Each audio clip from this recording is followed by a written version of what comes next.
There we go. I think we're on. Wonderful. Is there anybody there that would like to offer a question, comment?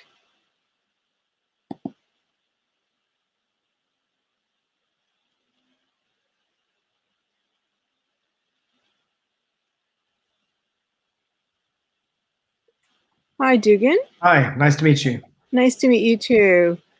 I have occluded myself just because it's been a long day and I've got one more film to go. How did I don't blame you. Don't blame me at all. Like this screening? Did you have any trouble logging in? No, I put in my credentials, bought my ticket, and I was good to go. Excellent. Well, what did you think about the film since I've got you up here, centered out in front of the world to offer a comment or a question? Sure. I was really happy with the film. I learned a lot. It was very, very eye-opening. Larry, happens to live not very far from me, and I met him because of this project. Yes. And when I hadn't really dealt much with reentry home type places that are helping people come out of prison get work. So I didn't really, realize the significance of it. But even just things like, you know, most of us would call someone coming out of prison like a, ex-felon or an ex-con or, ex-prisoner, that kind of thing. But learning how, they, when going into reentry, they say, no, we're returning citizens. We're becoming citizens again. We're participating in society, want to participate in society. We want to, rebuild our lives as a free person. Um, and that was really, really eye-opening. And Larry touched everybody who was a part of the film because he had gone to prison in his 20s, back in the 70s, late 70s. And to imagine, yeah, going to prison in the 70s and coming out now, in 2020, 2021, I just can't imagine how difficult that would be. And he's definitely very much so a different person. Can I ask a question? Yeah. I think that he seemed to have been in there for an incredibly long time. And I guess, I mean, it isn't important because I know how he came across to me personally. I just wonder, does it really matter what the person has been accused of in terms of um, how successful they are at reentering?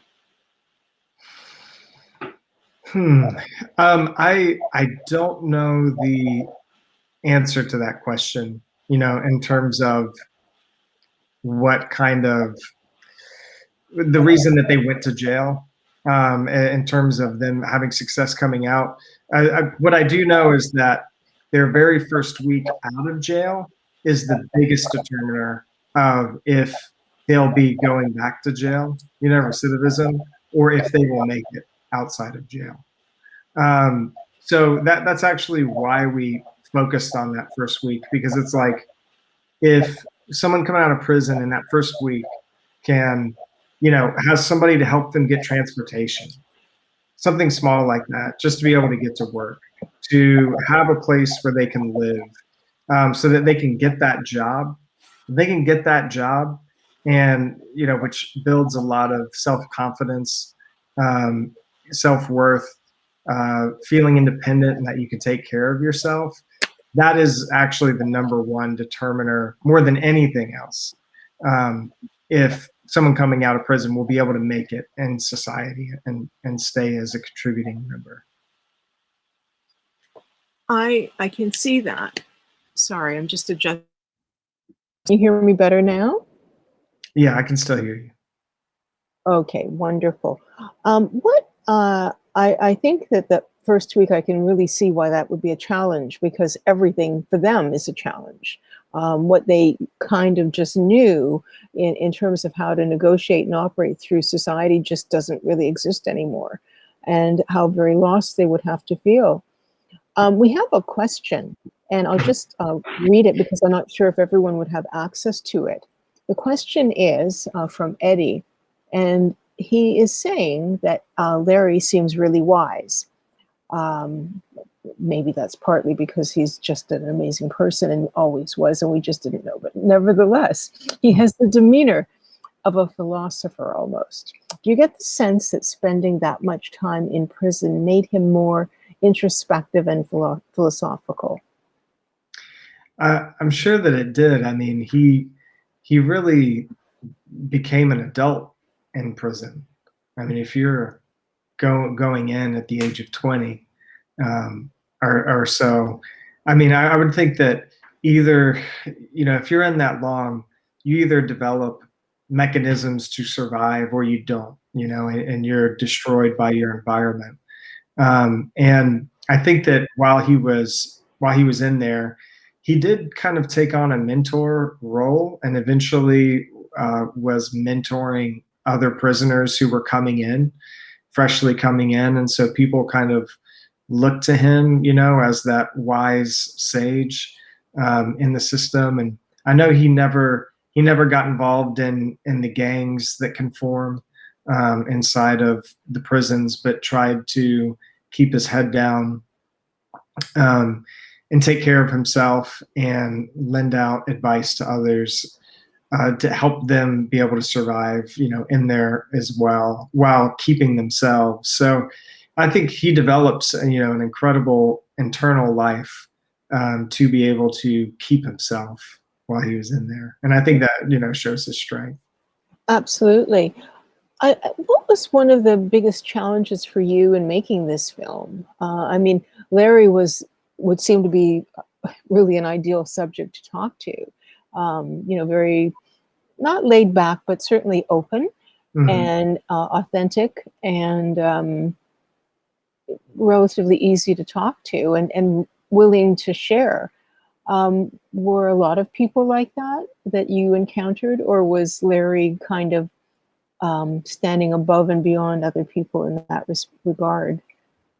That's a really good question. So yeah, this was the most challenging part of creating this film, was that we had a reentry home, and thanks to Lee Robbins, who's in the film, and so he has, I don't know, 10 guys, 12 guys in that home at any given time who've come out of prison, remaking it into society. So we had done a scout there a couple weeks ahead of time and identified 2 or 3 people that we thought would be interesting characters. There was a veteran. There was a young man who was in his early 20s and wanted to be a black basketball player, and we thought these two could maybe be interesting juxtapositions. And so we went in, and we were there to film, and a lot of those people fell through. They all of a sudden didn't want to be on camera. Definitely, didn't want to talk about their past and what they had been through. We didn't even know Larry was there because he wasn't there when we had done the scouting. And he was one of the guys who was also diligent in having work and making sure that he went to work every day. So we discovered him while we were there for a week filming. And so what ended up happening was a lot of the guys that we had planned out our day, and we were going to spend time with, person A and person B, and they would not show up. And so we were looking for somebody to film. And Larry happened to be there, and yeah, would be out on the back porch, having a smoke, and we'd sit down and just talk to him, and he'd share stories with us, and that's how we kind of discovered him. And he was very open to us, and as we were continued to film him every day, we also realized that he got here like 2 days ago, and we are like filming this man's very first few days out of prison after being in there 40 years. I mean, it was like, wow, Just what do you crazy. find? Yeah. I have one question, and then I'm going to go back to the chat question. And I don't know how best to say it, so I'll just say it. And please understand that I'm bringing my own observations and things that I see in the news to this situation. But Mhm. I'm just curious, is part of the problem also that there are so many people of perhaps one racial background who are maybe overrepresented in the prison system? Because that's certainly the case here. I believe it's the case there. And so, does that add another layer, or did Larry really share anything about the intersectional challenges of being not just a man who's coming out of prison after a long period of time, essentially his, 2 generations, but also the fact that he's a Black man coming out facing situations that, in a particular sense, haven't all changed all that much. I know. I agree with you on that, and I was kind of surprised that I guess that really didn't come up from him. I would think that would be kind of an obvious thing to address or to talk about. But for whatever reason, it he didn't bring it up. Um, but my impression from him, with the friends that he had made, that you see in the film, like the friend from the cookout, from meeting Tony Robbins, who sat down and talked with him about going through the prison system, um, from Pastor Lee. Pastor Lee was, and I don't know that we said this, but he went to prison for 2 or 3 years. He was unjustly put in prison for something that he didn't do, that was pinned on him, but that was over in Oklahoma. But I know that he definitely has a heart from seeing many people who look like him being in the prison system and being unjustly put there. I would say that that's probably where the fuel comes from for his fire for doing the ministry that he does, where he has created this reentry home and wants to help the men coming out of prison get on their feet and not have to go back. That makes sense. Yeah, get jobs and not have to go back. Yeah. I have a question in the chat from Joe, and Joe is asking you what surprised you the most while you were making the film.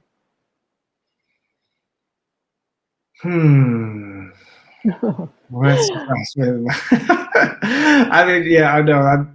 I'm having to cycle through because Can I just, before you just answer that, were you yeah, shooting just over the course of a week, or was there a whole lot of shooting going on, like in advance or following, or were you really confined to that first week? it was pretty much confined To that to first week. that one week. Yeah, I went back, I want to say only 2 times Mhm. to pick up a scene or two. So Uh, what that was did surprise you then? Since you were able to do it so kind of methodically and in a good time frame. Yeah, it was an extremely fast time frame. I mean, I would say that maybe that surprised me the most is that we had such a short time frame. Like, we knew that in February we wanted to tell this story, and that we would have 1 week at this house to film it, and that we'd only have, I want to say, 5 or 6 weeks to edit the film before we started submitting it to film festivals. And for documentaries, you kind of have two types. You have one where you know what you're going to get, you know the story. You have people who've signed off on it, and you're just going to tell their story, and you know what that's going to be. With this film, this was one of those discovery docs where, Mhm. yeah, we knew, in general, we wanted to tell a story of redemption, but we didn't know specifically whose story that was going to be. So to go and I would say discover a gem like Larry, whose story is easy to tell, and turn it around and edit that in 6 weeks, and actually get that story into 24 film festivals so far. Wow. That surprised me the most, because and it was a total team effort. Everybody was wearing different kinds of hats, but I was surprised we were able to do what we did in such a short amount of time, because really you need more time than that. Yes. I have another question, and you're being so generous with your answers. I'm just thinking that we still have a couple of people who are listening, and they may be interested. I just kind of wonder what brought you to this topic to begin with. Um, Unfortunately, in our society, there are ways of perceiving people, as you pointed out initially, who've been accused or charged of various offenses, and it isn't a sexy topic necessarily. Yeah. So what is it that made it of interest to you and your crew to start to explore this particular area? Hmm. Um, I mean, for me personally, it's like I can't say that I even have anyone personally, or like family member that I've been affected by this, but I have friends, have friends who have family members who have been affected by this topic, and I think that many people from my generation and younger, look at nonviolent crimes and seeing people being ripped out of away from their families and put in prison for having weed on them, or which is like legal in half the states in the country, and these people still in prison. Stuff like that just seems unjust. And when you have friends and people that you care about, that their communities are affected by these laws that are unfair, especially like just mandatory minimums. Yeah. The fact that you hear the stories of judges saying, "I want to give less, but I can't because it's written in the law," and stuff like that. And I think that's really the power of film and storytelling, is that you can take an experience that other people may not be familiar with and share that memory with them, so it becomes part of their own, and they can empathize and they can understand with what you're going through, and want to do something about it. And I'm probably just a product of that as well. Mm. Well, thank you, Dugan, so very much for what you've done here. Now, I'm just looking at your name, and I'm it's a flyer here, but do you have any famous ancestors that we might know about with that last name? Oh, I mean, I'm distantly related to Jeff Bridges, the Mhm. actor, but he probably doesn't know that. It would go back to like the Bridges clan that landed here and or lived in North Carolina, like back in the 1800s, I think. Mhm. And one of those brothers went out to California, and that's where Jeff came from. Exactly. Well, yes, I thank you so much for what you offered. And unless there are going to be any other questions popping up in the chat, I think that we're probably at the end of our discussion. And I wish you well with your work here. Yeah, Anne Marie, thank you for having me on, and enjoyed being a part of it. Thanks for showing our film first week out, and I know our team is thankful to get as many eyes on it as possible. Well, all the best to you. Thank you all to the attendees. Rosemary Sadler here signing out. And thank you very much, Dugan Bridges, for Okay, first I'm week good. out. Bye.